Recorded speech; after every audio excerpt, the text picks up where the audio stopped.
Pas Nabi pidato di hari Jumat, wa'lamu, ketahuilah annallaha subhanahu wa ta'ala faradha alaikumul jum'ata fi ami hadha, sesungguhnya Allah mewajibkan sholat Jumat di tahun ini, fi syahri hadha, di bulan ini, fi sa'ati hadha, di waktu ini, faridatan maktubatan, dengan kewajiban yang secara individu, maksudnya fardu kifayah, fardu ain, bukan fardu kifayah, fardu ain. Masing-masing dari kaum laki-laki harus melakukan sholat Jumat.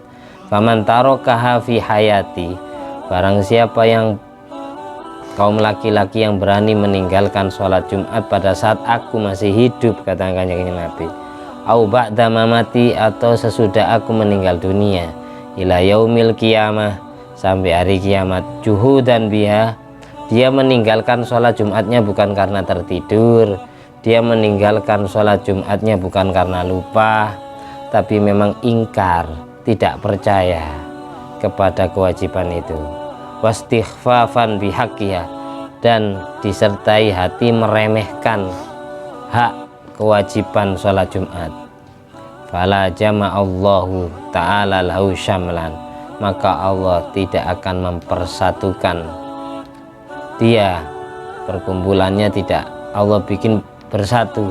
Jadi kehidupannya, dia dengan temannya, dia dengan keluarganya selalu cekcok, selalu berantem.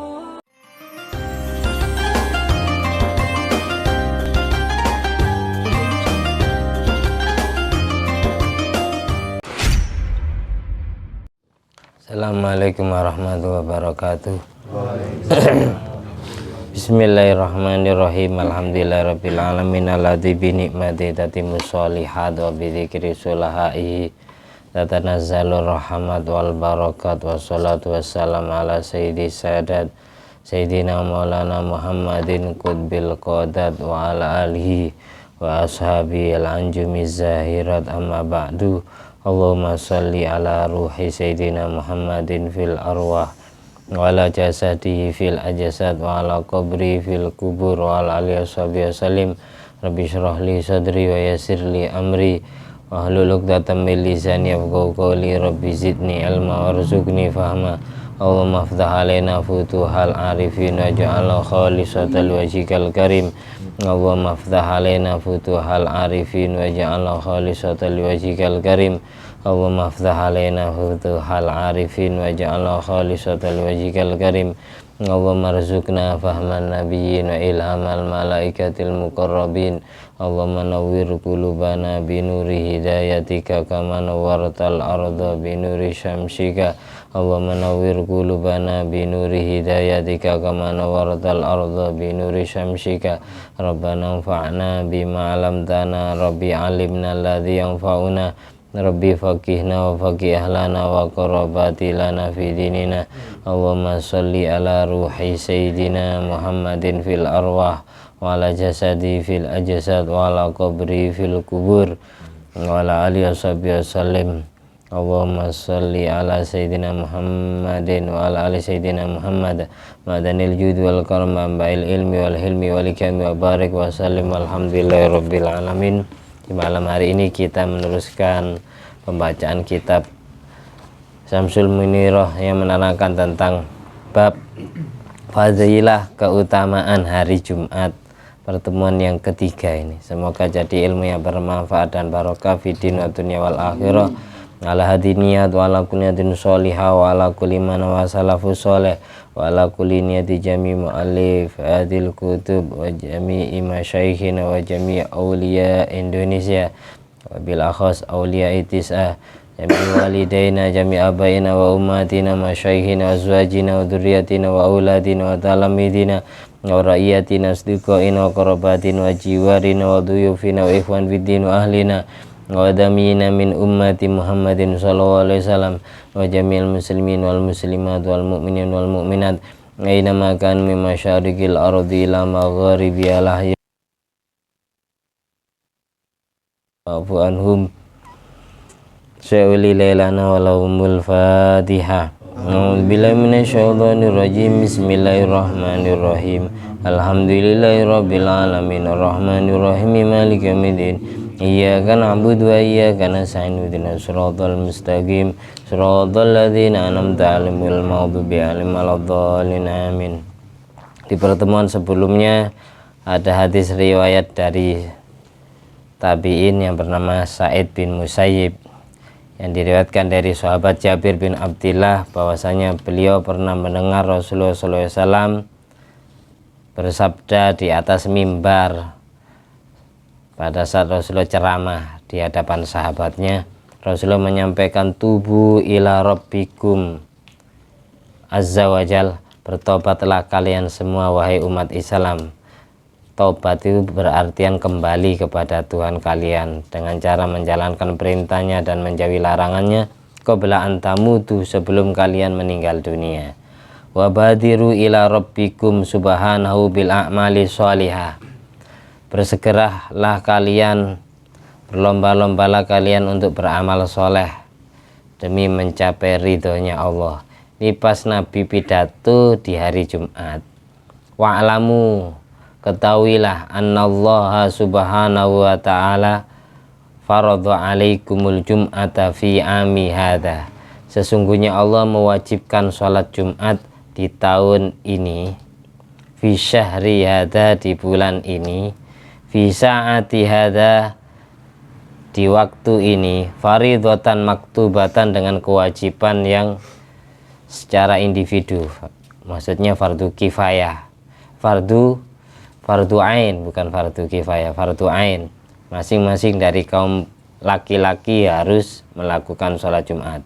Faman tarokaha fi hayati, barang siapa yang kaum laki-laki yang berani meninggalkan sholat Jumat pada saat aku masih hidup, kata Kanjeng Nabi, au ba'da mamati, atau sesudah aku meninggal dunia, ila yaumil qiyamah, sampai hari kiamat, juhudan biha, dia meninggalkan sholat Jumatnya bukan karena tertidur, dia meninggalkan sholat Jumatnya bukan karena lupa, tapi memang ingkar, tidak percaya kepada kewajiban itu. Wastighfafan bihaqqiha, dan disertai hati meremehkan hak kewajiban sholat Jumat. Fala jama'allahu ta'ala lahu syamlan, maka Allah tidak akan mempersatukan dia, perkumpulannya tidak Allah bikin bersatu. Jadi kehidupannya, dia dengan temannya, dia dengan keluarganya selalu cekcok, selalu berantem. Jadi fadilah, keutamaan orang istiqomah sholat Jumat itu menciptakan kerukunan umat Islam, karena Jumat itu artinya perkumpulan umat. Nah, jadi fadilahnya diantaranya adalah biar hidup kita selalu rukun, biar hidup kita selalu bersatu. Orang yang meninggalkan sholat Jumatnya karena tidak percaya atau karena meremehkan, maka Allah tidak akan mengumpulkan persatuannya.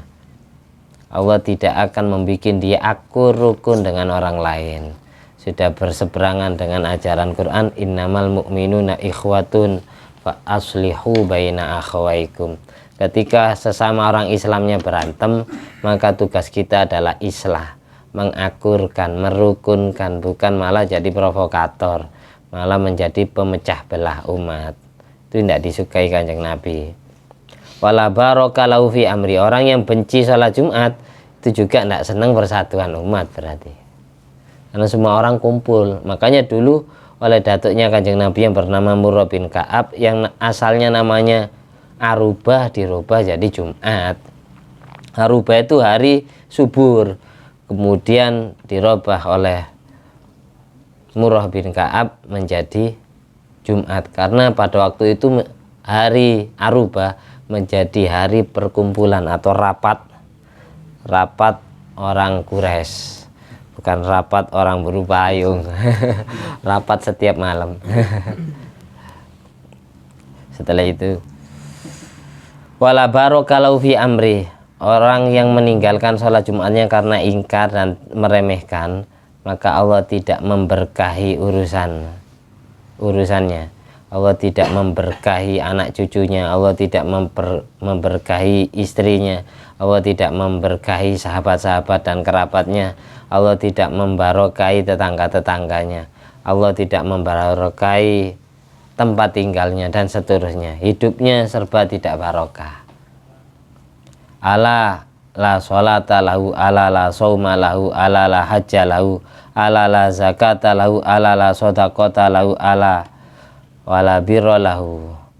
Percuma dia sholat, percuma dia puasa, percuma dia haji, percuma dia zakat, percuma dia sodakoh, percuma dia berbuat baik kalau dia meninggalkan sholat Jumat. Faman taba, barang siapa yang bertobat, taballahu alaih, maka pasti Allah menerima tobatnya. Jadi jangan putus asa. Dulu kita sering meninggalkan sholat Jumat tuh, sekarang baru sadar, baru ngerti ilmunya, ya berusaha tidak ditinggalkan. Jadi yang dimaksud hadis tadi memang sengaja meninggalkan, beda dengan orang tertidur.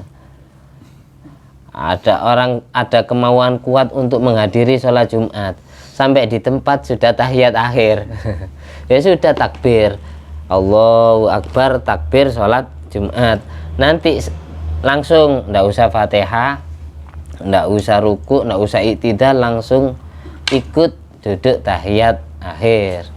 Nanti sehabis imam assalamualaikum warahmatullahi, assalamualaikum warahmatullahi, kita berdiri, sholatnya jadi 4 rakaat. Meskipun awal takbir niatnya usolli fardhol Jum'ati, tapi orang minimal dianggap nututi sholat Jumat minimal berjamaah 1 rakaat, nututi rakaat kedua. Orang dianggap minimal nututi rakaat kedua itu kalau nututi ruku bersama imam. Jadi sampean datang ke masjid, imamnya sudah rakaat kedua, pasnya ketika sudah baca surat hal ataka hadisul ghasyiyah, sudah selesai, Allahu Akbar ke ruku imamnya, kita langsung datang Allahu Akbar ke ruku, ini dianggap nututi 1 rakaat. Nanti ya, sesudah imam salam kita nambahnya 1.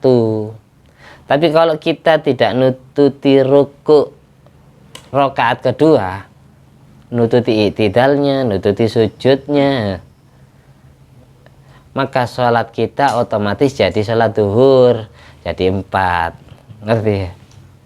Karena minimal orang dikatakan sholat Jumat minimal berjamaahnya 1 rakaat.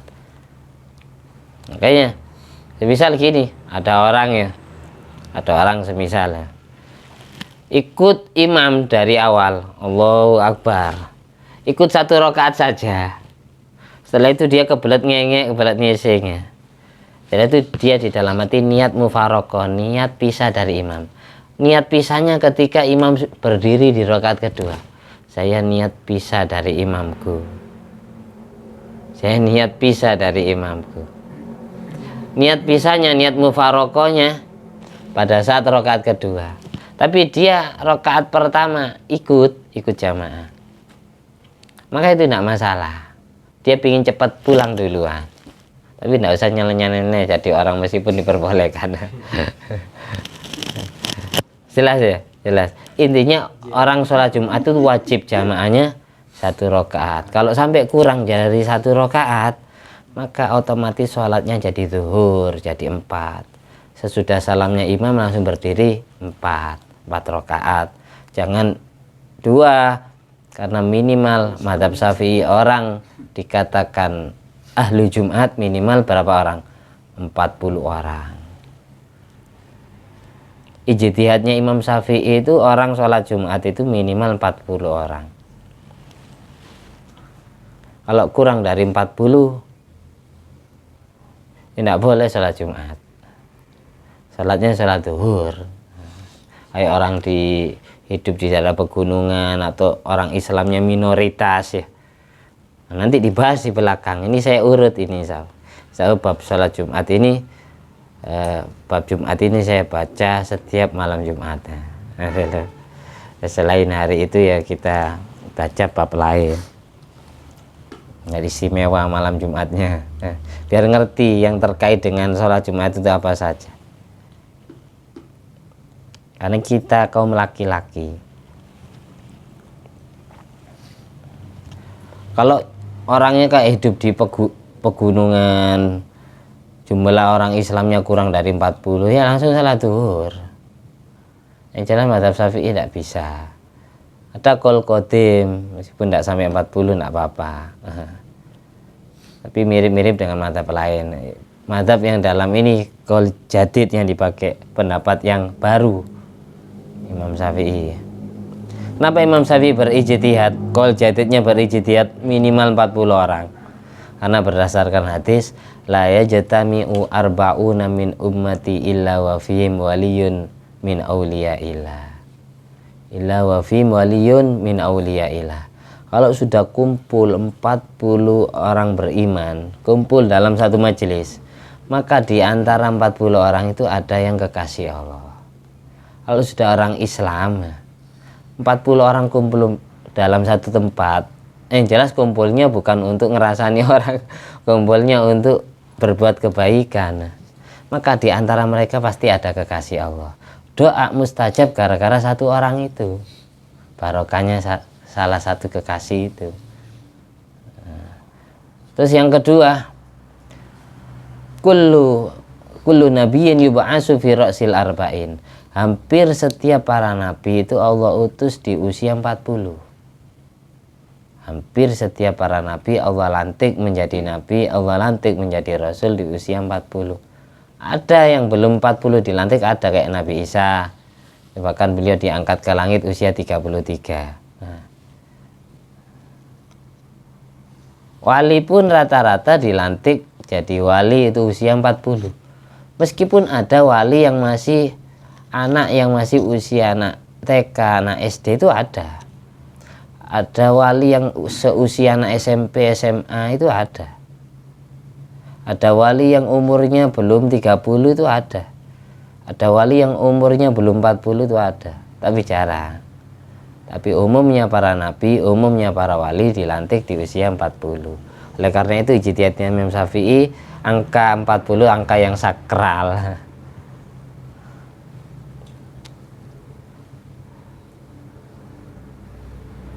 Dulu jumlah manusia pertama pun ya 40 orang. Nabi Adam, Siti Hawa. Kemudian Siti Hawa hamil 20 kehamilan. Satu kehamilan lahir 2 bayi kembar. Berarti 20 kali 2. Itu berapa? 40. Dulu hitungan anak-anaknya Nabi Adam sempurna 40. Gara-gara Qabil membunuh Habil, akhirnya jadi 39. Kemudian Allah gantikan Habil dengan lahirnya Nabi Syis alaihissalam. Jadi jangkepi 40 orang. Dulu orang Islam yang masuk Islamnya, orang kafir yang masuk Islamnya menyempurnakan hitungan 40 itu, yaitu masuk Islamnya Sayyidina Umar Al-Faruq. Sayyidina Umar bin Khattab itu masuk Islamnya menyempurnakan hitungan umat Islam 40 orang.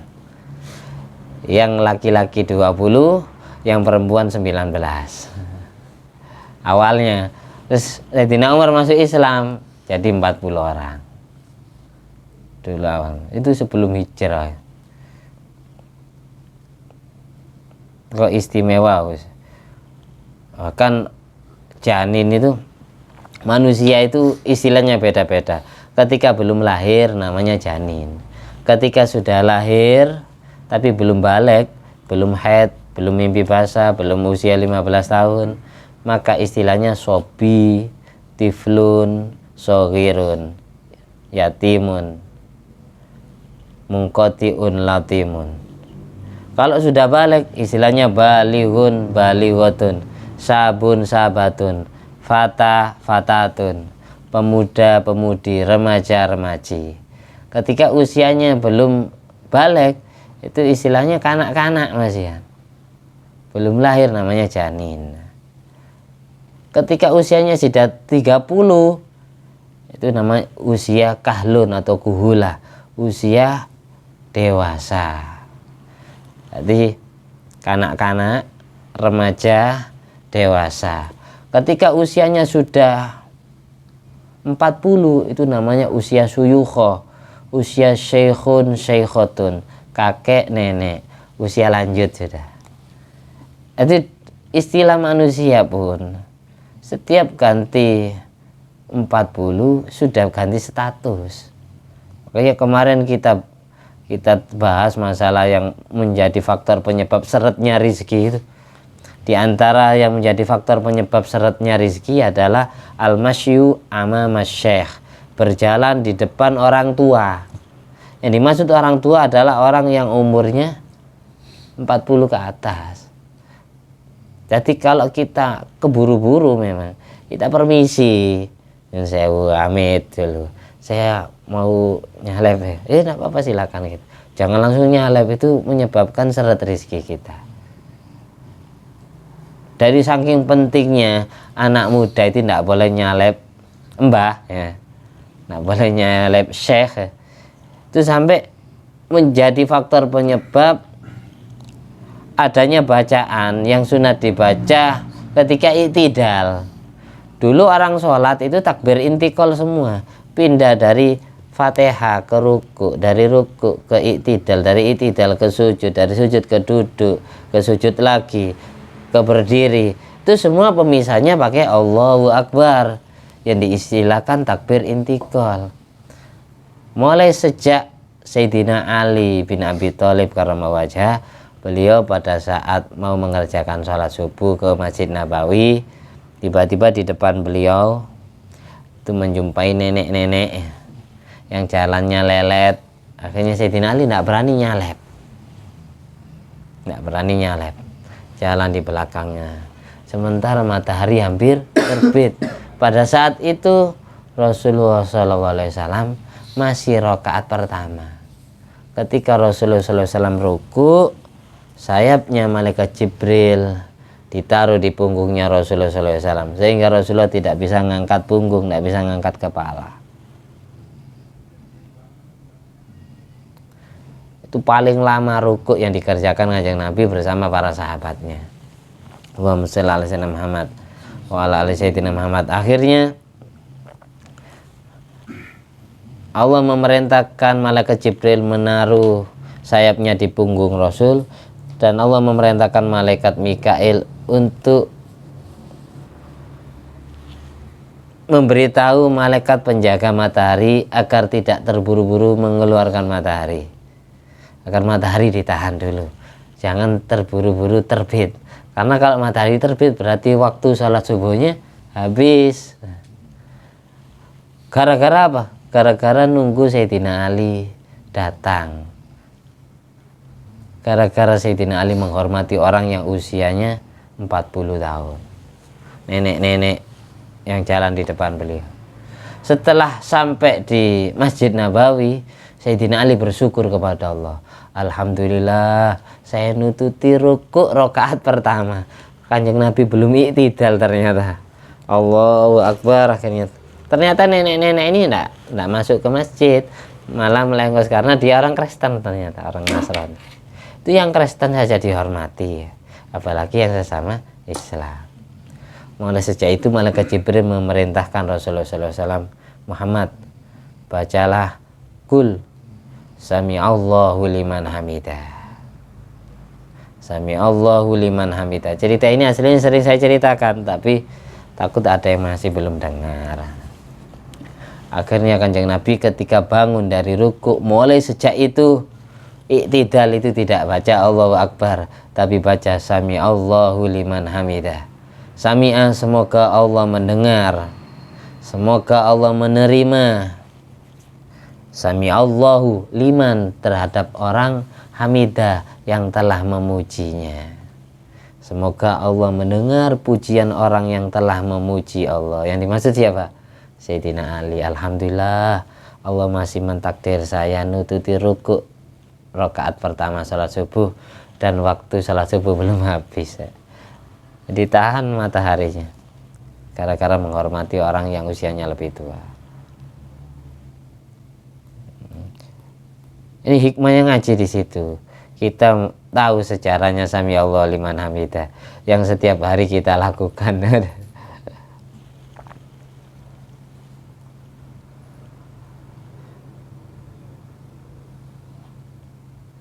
Kemudian dijelaskan juga Ibnu Zanjawibah dari Sa'id bin Musayyib bin Rafi' qala man amila khairan fi yaumil jum'at du'ifa lahu bi asyri ad'afin fi sairil ayyam. Barang siapa yang beramal baik di hari Jumat, amal baik ini bebas. Barang siapa yang telah berbuat baik di hari Jumat, maka Allah lipat gandakan pahalanya 10 kali lipat dari hari-hari biasanya. Dilipat gandakan 10 kali lipat. Wa man amila syarron famithla dzalik. Sebaliknya orang yang beramal buruk, orang yang bermaksiat kepada Allah, naudzubillah min dzalik, di hari Jumat, maka dosanya dilipat gandakan pula. Yuqasu bil yaum al-lailah idla farqa. Malamnya, ini malam Jumat, atau paginya atau siangnya sama saja. Wa man mata yaumal jum'ah aw lailataha amina min adzabil qabri wa fitnatih qala fit tukhfah. Bagaimana ditulis oleh Ibnu Hajar Al-Haytami dalam kitab Tuhfatul Muhtaj, barang siapa yang wafat hari Jumat atau wafat malam Jumat, maka dia selamat dari siksa kubur dan fitnahnya kubur. Itu enaknya orang mati hari Jumat ya. Tapi tidak usah suudon, orang yang wafatnya hari Sabtu ya, hari Selasa, hari Jumat. Meskipun orang kafir wafatnya hari Jumat ya tetap disiksa. Nanti jangan terpaku harinya saja. Ya harus kita melihat orangnya juga. Ini orang soleh, terkenal wali, wafatnya hari Selasa, wafatnya hari Ahad. Kemungkinan orang yang ditakdir wafat hari Jumat karena dia sebelum meninggal banyak dosa. Hanya ditakdir wafat hari Jumat biar dosanya diampuni, dia tidak disiksa kubur, dia tidak dihimpit bumi, dia tidak diberi pertanyaan malaikat mungkar nakir. Itu maksudnya. Wali banyak wafat hari Ahad, banyak hari Sabtu, hari Senin, hari Selasa. Jadi jangan terpaku harinya, kita lihat orangnya. Aduh, wafat hari Sabtu orang jelek berarti. Justru yang wafat hari Jumat itu bisa jadi orang jelek aslinya, awalnya sebelum mati. Berhubung Allah menghendaki dia jadi orang baik, akhirnya ditakdir wafat hari Jumat. Biar rasanya diampuni, biar tidak disiksa kubur. Itu. Saya punya guru Al-Maghfurah Abdul Alim bin Abdul Jalil. Beliau itu lahir hari Jumat Legi ya. Terus punya kakak perempuan namanya punya marhumah, itu lahirnya Ahad Legi. Ahad Legi. Terus kakak perempuannya ngomong gini, Lim, saya pingin mati di hari kelahiranmu. Saya juga seperti itu yuk. Saya juga seperti itu mbak. Saya pingin wafat di hari kelahirannya sampean. Itu bisa pas kayak semayangan. Punya marhumah yang lahirnya Ahad Legi, wafatnya Jumat Legi. Ki Abdul Alim bin Abdul Jalil yang lahirnya Jumat Legi, wafatnya Ahad Legi. Ahad Legi sama Jumat Legi ini sama-sama hari pertama. Secara sejarah, Ahad itu artinya satu, Legi itu hari pertama. Hari itu secara ilmu falak itu ada hari usbu'i, hari mingguan, ada hari ukhmusi, hari 5. Hari yang 7 itu kita hafal. Yang hari 5, Legi, Paing, Pon, Wage, Kliwon. Jadi urutan pertama adalah Legi. Ahad itu 1 artinya. Isnin 2, Sulasa 3, Arbi'a, Rebu 4, Khamis, Kamis itu khamsah 5. Ya.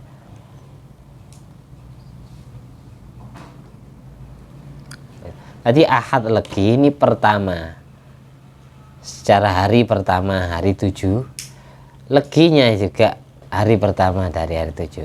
Jumat Legi juga hari pertama, nisbat ke siapa? nisbat kepada penciptaan manusia pertama. Nabi Adam itu Allah ciptakan di hari Jumat Legi. Besok hari akhir, hari kiamat Jumat Legi. Hari kiamat itu Jumat Legi. Itu diantara fadilah keutamaannya. Hari Jumat itu juga mempunyai keutamaan, ada sa'atul ijabah. Fi yaumil Jumat sa'atul ijabah. Ada waktu sesaat, waktu sebentar, kalau dipakai doa, doanya mustajab. Yustajabu fiha doa wa yaqau bima da'a bihalan yakinan. Dan langsung terbukti. Dari 24 jam, mulai dari azan maghrib malam Jumat sampai azan maghrib malam Sabtu, itu ada doa mustajab yang Allah sembunyikan di dalam hari Jumat. Entah jam berapa, waktunya kapan, itu banyak pendapatnya ulama. Sampai di sini wal asah min nahwi khamsina qaulan. Ada 50 pendapat ulama mengenai sa'atul ijabah. Tapi kebanyakan bilang sa'atul ijabah waktu di mana duduknya imam khutbah Jumat, duduk antara khutbah pertama dan khutbah kedua. Itu ada doa mustajab di itu. Ada yang bilang sesudah asar, ada yang bilang sesudah sholat Jumat. Ada yang berpendapat nisful lail jam 12 malam. Pokok sebentar waktunya, mungkin ya hanya 5 menit, 10 menit. Dari 24 jam itu Allah kasih doa mustajab. Tapi Allah sembunyikan waktunya kapan. Yang jelas berpindah-pindah. Kayak Lailatul Qadar gitu. Mungkin Jumat ini waktu mustajabnya sekarang, karena yang lain tidur. Kan bisa jadi gitu. Lailatul Qadar kan Allah rahasiakan juga. Sa'atul ijabah di hari Jumat juga Allah rahasiakan. Biar apa tujuannya? Biar setiap hari Jumat kita memperbanyak doa kepada Allah. Kalau dikasih tahu mungkin ya, kita doanya pas waktu ijabah itu. Selain itu tidak mau doa. Kayak gini, kok seandainya semua manusia dikasih tahu Lailatul Qadarnya malam tanggal 1, akhirnya terawihnya darusatnya ya malam tanggal 1 dong. Ramadan yang selain itu tidak diibadahi. Tidak usah puasa Ramadan saya dapat Lailatul Qadar. Nah, makanya dirahasiakan. Apa tujuannya? Biar apa? Orang itu, orang Islam semangat terus 30 hari bulan Ramadan, semangat ibadah terus. Kalau sana dikasih tahu, mungkin kita akan bermalas-malasan di hari-hari selanjutnya. Makanya bagi orang yang yusannu limanit tola'a alaiha, bagi orang yang dikasih tahu bahwasanya malam itu Lailatul Qadar, sunat kitmanwa, sunat merahasiakannya. Tidak boleh ngomong malam ini Lailatul Qadar. Tidak boleh. Karena apa? Khawatir orang yang tidak mendapatkan nanti kecewa dan akan bermalas-malasan terawih, darusan, dan puasa Ramadannya malas. Saya tidak dapat, itu dapat. Kayak iri akhirnya. Akhirnya malas. Hikmahnya. Kemudian juga ada keterangan kemarin, saya ulangi lagi karena ada santri baru. Saya ulangi lagi meskipun sedikit-sedikit. Yustahabu idza dakhala al-jami'a alla yajlisa hatta yusalliya arba'a raka'atin yaqra'u fihinna qul huwallahu ahad mi'atai marrat fi kulli raka'atin khamsina marrah. Disunatkan ketika kita masuk masjid jami'. Masjid jami' itu adalah masjid yang ditempati sholat Jumat. Berarti ada masjid ghairu jami', masjid yang tidak ditempati sholat Jumat. Kadang orang salah paham, sudah ada masjid ngapain bangun masjid lagi? Iya, yang ditempati sholat Jumat masjid itu saja, yang ini masjid saya enggak. Biar saya itikaf enggak jauh-jauh. Enggak apa-apa membangun masjid sebanyak-banyaknya. Man bana masjidan banallahu lahu qasran fil jannah. Barang siapa yang membangun masjid, maka Allah bangunkan gedungnya di surga. Bangun masjid di dalam rumah sendiri enggak apa-apa. Meskipun hanya seukuran sejadah, meskipun hanya seukuran 5 keramik, 5 ubin, nah masalah daripada kita iktikafnya jauh-jauh. apalagi pas bulan Ramadan. Mending iktikaf di dalam rumah sendiri, karena kita mempunyai masjid di dalam rumah. Banyak para wali Allah, para kiai-kiai sepuh dulu itu punya masjid di dalam rumahnya. Ya hukumnya sama kayak masjid. Sebagaimana umumnya orang junub, orang haid haram diam di situ, sama. Iktikaf boleh di situ. Setiap naik ke situ ya sunat tahiyatul masjid. Ya, sudah sama. Sunat niat iktikaf. Tapi ya yang diwakafkan untuk masjid ya cuma seukuran tempat ibadahnya saja. Ada banyak para wali guru-guru saya itu yang punya masjid di dalam kamarnya, dan di tempatnya khusus hanya beliau yang menempati. Karena dulu ada cerita Kiai Mahali, Kiai Mahali rahimahullah ta'ala, beliau punya murid namanya Kiai Abu Dharin. Kiai Mahali punya kamar khusus, yang di dalam kamarnya ini ya diwakafkan untuk masjid. Ada tempat belajarnya beliau, baca kitab, tempat wiritannya, baca Al-Quran, tempat sholatnya beliau. Ini jangankan orang lain, istri dan anaknya pun tidak yang tahu isi dalam kamar itu. Suatu saat Kiai Mahali mau berperjalanan, beliau titip kunci ke murid kesayangannya yang bernama Kiai Abu Dharin. Abu Dharin yang masih muda, masih kecil. Rin, saya mau bepergian. Jangan sampai ada satupun orang yang diizini masuk kamarku, termasuk anak istriku. Ini saya amanatkan ke kamu. Jangan sampai ada satu orang pun yang tahu isi dalam kamarku. Akhirnya namanya santri penasaran, ada apa di dalam kamar beliau? Kok sampai segitunya? Jangankan orang lain, anak istrinya pun tidak ada yang tahu. Akhirnya beliau melancang membuka. Setelah itu keluar lagi, nangis beliau. Setelah itu Kiai Mahali datang. Kenapa? Siapa yang masuk ke kamar saya? Saya Kiai, saya minta maaf, saya lancang. Kamu lihat apa? Saya lihat langit-langitan itu kayak kelihatan surga ya. Apa yang sudah kamu saksikan di dalam kamarku, jangan sampai kau ceritakan kepada orang lain, termasuk anak istriku, kecuali aku ketika sudah wafat. Kalau aku sudah meninggal dunia, kau ceritakan tidak apa-apa. Tapi kalau aku belum mati, jangan sampai kau bocorkan rahasia ini. Itu sampai seperti itu. Itu orang-orang dulu itu punya masjid di dalam kamarnya, itu punya. Sehingga tetangganya pun mengira beliau-beliau tidak pernah sholat jamaah. Kayak gitu, tidak pernah ibadahnya di dalam rumah. Ini terakhir ya, karena sudah matanya sepet. Sunat ketika masuk masjid jamek, saya ulangi lagi, sunat tidak duduk sebelum melakukan sholat 4 rakaat sambil membaca surat Al-Ikhlas, surat Qul Huwallahu Ahad 200 kali. Sholatnya 4 rakaat, usolli sunat tahiyatul masjidnya 4 rakaat. Bisa 4 rakaat 1 salaman, bisa 4 rakaat 2 salaman. Tapi setiap rakaatnya membaca fi kulli rakaatin khamsina marrah. Baca 50 Qul Huwallahu Ahad. Bukan Qul Huwallahu Ahadnya saja, satu surat. Jadi setelah Fatihah 1 kali, baca Bismillahirrahmanirrahim, Qul Huwallahu Ahad, Allahus Samad. Lam yalid wa lam yulad wa lam yakul lahu kufuwan ahad. Kalau mau disambung, Qul Huwallahu Ahadunillahus Samad. Lam yalid wa lam yulad wa lam yakul lahu kufuwan ahad. Itu dibaca 50 kali setiap rakaatnya.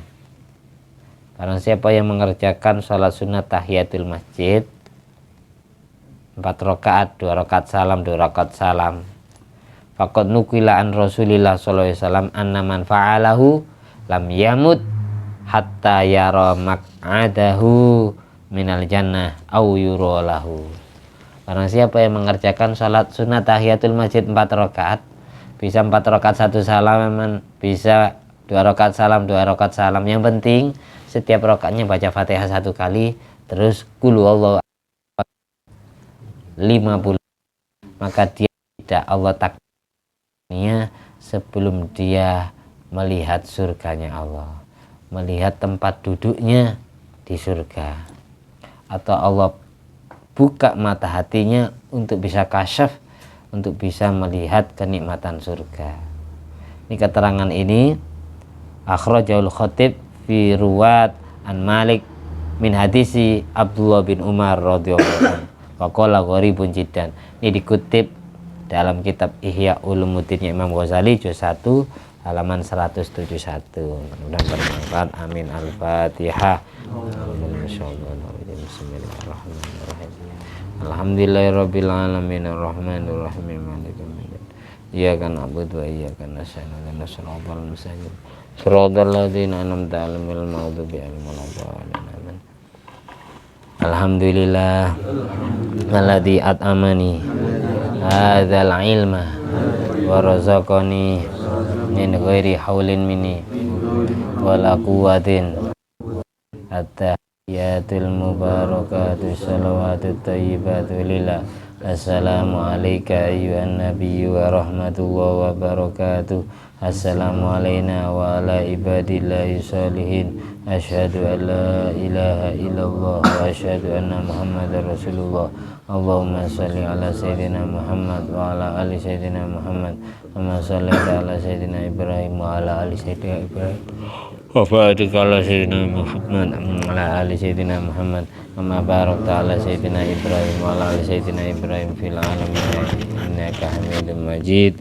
Bifadli subhanakallahumma ahya bihamdika asyhadu an la ilaha illa anta astaghfiruka wa atubu ilaik. Subhana rabbika rabbil izzati amma yasifun wa salamun alal mursalin walhamdulillahi rabbil alamin. Wassalamualaikum warahmatullahi wabarakatuh.